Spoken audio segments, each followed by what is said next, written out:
നമസ്കാരം. ട്രംപിൻ്റെ മുഖം വലിച്ചു കീറി മാക്രോൺ. അമേരിക്കയും ഫ്രാൻസും നേർക്കുനേർ പോരാട്ടത്തിലേക്ക്.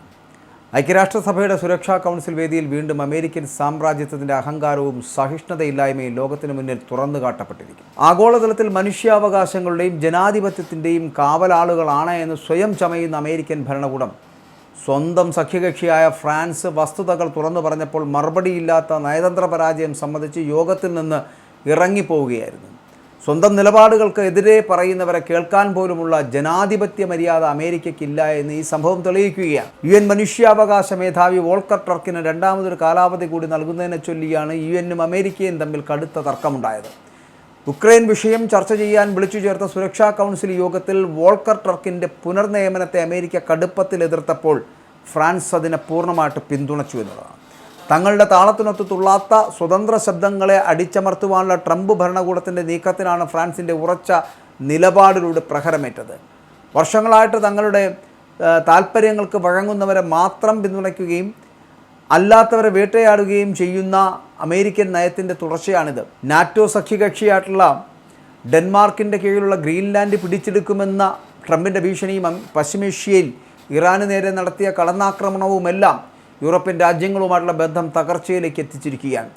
യൂറോപ്യൻ സഖ്യകക്ഷികളോട് ആലോചിക്കുക പോലും ചെയ്യാതെ ഇറാനിൽ യുദ്ധം അഴിച്ചുവിട്ട അമേരിക്ക പിന്നീട് അവരിൽ നിന്ന് പിന്തുണ പ്രതീക്ഷിച്ചത് കടുത്ത ഇരട്ടത്താപ്പാണ്.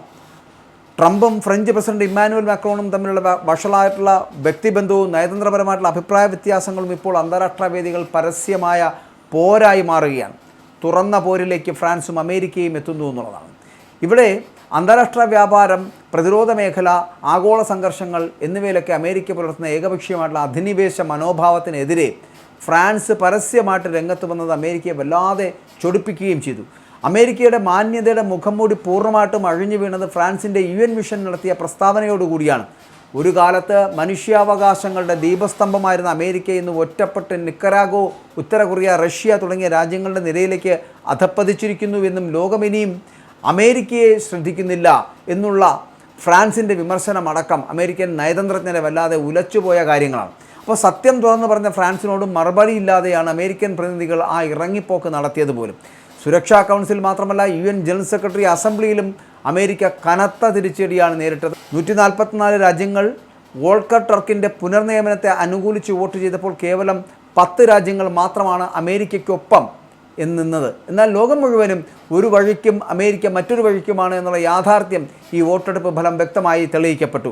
ലോകരാഷ്ട്രങ്ങൾക്ക് മുമ്പിൽ അമേരിക്ക എത്രത്തോളം ഒറ്റപ്പെട്ടിരിക്കുന്നു എന്നതിൻ്റെ വ്യക്തമായ ഒരു സൂചന കൂടിയാണ് ഈ വീഡിയോ.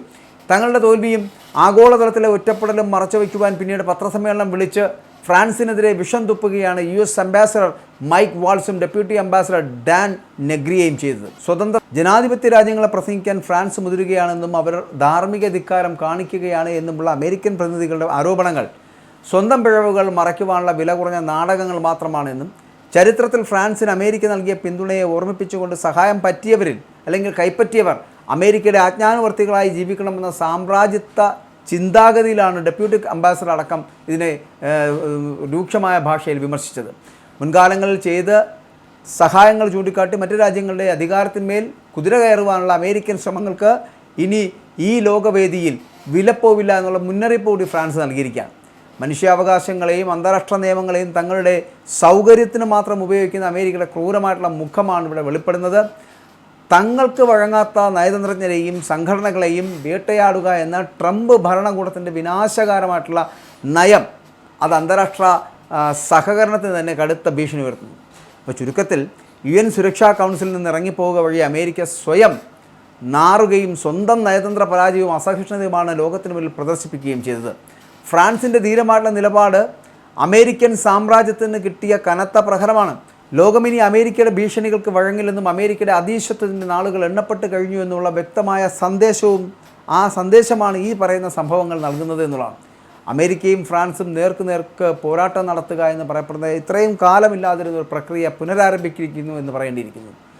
മാത്രമല്ല, ട്രംപിൻ്റെ മുഖം മൂടിയുണ്ടല്ലോ, ഇങ്ങനെ അഴിയാക്കുരുക്കായി നിന്ന മുഖം മൂടിയെ വലിച്ചു കീറി ഒട്ടിക്കുവാൻ ഇമ്മാനുവൽ മാക്രോണിന് കഴിഞ്ഞു എന്നുള്ള പ്രത്യേകത കൂടിയുണ്ട്. ഇന്നത്തെ പൊതുസമൂഹം ചിന്തിക്കുന്നതും അവർ ആഗ്രഹിക്കുന്നതും അത്രമാത്രമേ ഉള്ളൂ. ട്രാൻസ്പെറൻ്റായിട്ട് നിങ്ങൾക്ക് എന്ത് ചെയ്യാൻ കഴിയും? അവിടെ ഒരു രാഷ്ട്രീയ പാർട്ടിയുടെയും ആവശ്യമില്ല. പകരം നിങ്ങൾ ചെയ്യുന്ന കാര്യങ്ങൾ ജനങ്ങൾക്ക് ഉപകാരപ്രദമാണെന്നുണ്ടെങ്കിൽ ജനാധിപത്യ രീതിയിൽ ഭരിക്കാൻ നിങ്ങൾ തയ്യാറാകണം, അല്ലെങ്കിൽ അത്തരത്തിലെത്തണം എന്ന് പറയപ്പെടുന്ന ഒരു ഫോർമുലയിലേക്ക് എത്തുന്നു.